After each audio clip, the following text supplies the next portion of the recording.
ఎనిమిదో సచివాలయం ఇది. మీ సచివాలయానికి ఎంత ఎన్ని పెన్షన్లు? 407 పెన్షన్లు. ఓకే, 30వ తారీఖుని మీకు అమౌంట్ పడేది. 31వ తారీఖు సాయంత్రమే మళ్ళీ మీరు వాలంటీర్లకి డిస్ట్రిబ్యూట్ చేసేవారు, వాళ్ళు 1వ తారీఖుని ఇచ్చేసేవారు. కానీ ఈసారి అమౌంట్ పడలేదు మీకు. అసలు ప్రాబ్లం అది, అంతే కదా. ఇప్పుడు మనకి పెన్షన్స్ ఎంత అమౌంట్ ఇవ్వాలి? మన దాంట్లో 14,49,000 ఇవ్వాలి, అంతే కదండి. అదే ఇప్పుడు పడిన అమౌంట్ ఎంతండి? 9,000 పడింది. 14,49,000 రావాలి మీకు. వచ్చి 9,000. మరి ఇక్కడ చూస్తే చాలా మంది ఉన్నారు పెన్షన్దారులు. అదే పర్లేదు సార్. అంటే ఇప్పుడు మీకు అమౌంట్ రాలా? మీకు రాలేదు అమౌంట్. ఈ డబ్బులన్నీ ఇంకో సచివాలయానికే రాలేదు అమౌంట్. 9,000 వచ్చిందంట మీ సచివాలయానికి. 9,000 అంటే ఎంతమందికి? 3 వస్తుంది. అది అమౌంట్ వేయలేదంటండి. ఇంకా మనకేమో వాళ్ళ మీద వీళ్ళ మీద నెట్టేస్తున్నారు అందరూ.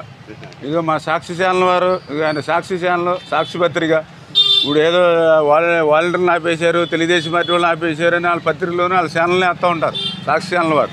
కానీ వాస్తవంగా ఇప్పుడు వచ్చి కనుక్కున్నాను నేను. ఇప్పుడు ఇందులో 6వ నెంబర్ ఇప్పుడు 9,000 వచ్చిందంటండి వీళ్ళకి. 9,000 అంటే ఎంతమందికి వస్తుంది? 3 వస్తుంది. ఇప్పుడు నేను మళ్ళీ అక్కడ సచివాలయంకి వెళ్ళాను, ఏది 8వ నెంబర్కి. అక్కడ వాళ్ళకి 12,53,000 రావాలి. 3,80,000 వచ్చింది వాళ్ళకి. పింఛన్ల పంపిణీపై జగన్మోహన్ రెడ్డి గారు చెప్పేదొకటి, క్షేత్రస్థాయిలో జరిగేదొకటి. ఆయన చెప్తూ ఉన్నారు ఏదైతే వాలంటీర్స్ని నిలిపడంతో ఈవేళ వీళ్ళకి పెన్షన్లు అందలేదని. కానీ ఈవేళ వాస్తవంగా ఈవేళ సచివాలయాలకు వస్తే ఈరోజు 3వ తేదీ 4:30 సమయం అవుతుంది. అంటే 3వ తేదీ కూడా మూసిపోతుంది. మరి ఇంకా పింఛన్ల సొమ్ము ఎందుకు అందలేదని చెప్పి ఇప్పుడే నేను సచివాలయాలు తిరుగుతూ, ఉదాహరణకి ఇప్పుడే 6వ నెంబర్ సచివాలయానికి వస్తే మరి ఇక్కడ అడిగా ఎంత అమౌంట్ మీరు పింఛన్లకు ఇవ్వాలమ్మా మీ సచివాలయానికి అంటే 14,49,000 ఇవ్వాలని చెప్పారు. మరి ఇప్పుడు మీ దగ్గర ఎందుకు మీరు ఇంకా వీళ్ళకి అమౌంట్ ఇవ్వలేదు, ఇక్కడ ఇంతమంది కనిపిస్తున్నారు బయట అని అడిగితే మాకు ఎప్పటి వరకు వచ్చింది 9,000 రూపాయలు మాత్రమే అని చెప్పారు. అంటే 9,000 రూపాయలు ఇస్తే 3కి కూడా పింఛన్ ఇవ్వడానికి సరిపోయినటువంటి పరిస్థితి. అదేవిధంగా ఇతర సచివాలయాలకి నేను వెళ్ళినా కూడా అక్కడ కూడా కొంతమంది 5%, 10% మాత్రమే మాకు ఇప్పటి వరకు జమ అయిందండి, అది కూడా మేము వెళ్ళి తెచ్చుకుని ఇవ్వాలనేటువంటి పరిస్థితి. అంటే ఎప్పుడు కూడా ప్రతి నెల కూడా 1వ తేదీని పింఛన్లు ఇవ్వాలంటే 31వ తేదీని 30వ తేదీనే సచివాలయాల అకౌంట్లోకి వేస్తే వాళ్ళు డ్రా చేసుకుని 1వ తేదీనే వీళ్ళకి పింఛన్లు ఇచ్చేవారు. కానీ ఈ నెలలో మాత్రం కావాలని ఈ పింఛన్ల సొమ్ము ఏదైతే సచివాలయాలకు వేయలేకపోవడంతో ఈ రోజుకి ఈ సమయానికి కూడా వీళ్ళు పింఛన్లు అందుకోలేనటువంటి పరిస్థితి ఉంది. ఏంటి దీనికి గల కారణం అని చూస్తే మరి ఏదైతే మరి గత 15 రోజుల్లో ప్రభుత్వ ఖజానాకు సంబంధించినటువంటి 22,000 కోట్ల రూపాయలు మరి ఏదైతే జగన్మోహన్ రెడ్డి గారు అంటే రేపు గవర్నమెంట్ వస్తుందో పోతుందో తెలియదు, మనం చక్కబడాలనేటువంటి ఆలోచనతో తన కాంట్రాక్టర్లు ఎవరైతే అనుసీలు ఉన్నారో మరి వాళ్ళకి దొడ్డిదారిన బిల్లులు చెల్లించడంతో ఈవేళ ప్రభుత్వ ఖజానాలో పెన్షన్లకి డబ్బులు ఇవ్వడానికి లేకపోవడంతోనే ఇటువంటి పరిస్థితి, దుస్థితి ఈరోజు వచ్చినటువంటి స్థితి. అందుకే మేము తెలుగుదేశం పార్టీ తరఫున డిమాండ్ చేస్తూ ఉన్నాం, ఏదైతే ఆ వృద్ధులు, వితంతులు, దివ్యాంగులు ఎవరైతే ఉన్నారో మరి వాళ్ళందరికీ కూడా ఇంటింటికి వెళ్ళి పింఛన్ అందజేయాలి.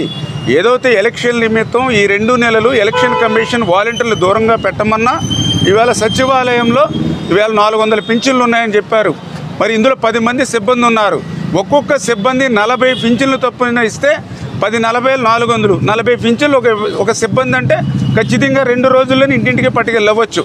అయినప్పటికీ అవకాశం ఉన్నప్పటికీ కూడా మరి వృద్ధుల్ని, వితంతుల్ని, దివ్యాంగుల్ని అందరినీ కూడా సచివాలయాలకు రప్పించాలి, వాళ్ళని కష్టపెట్టాలి, వాళ్ళని ఎండల్లో నిలబెట్టాలి, వాళ్ళ సమస్యలు పడిపోవాలి, అవి చూసి మరి నేను ప్రతిపక్షాల మీద తోచేసి ఆనందపడాలనేటువంటి పైశాచికమైనటువంటి ఆనందం వేళ జగన్మోహన్ రెడ్డి గారు పడడం కరెక్ట్ కాదు.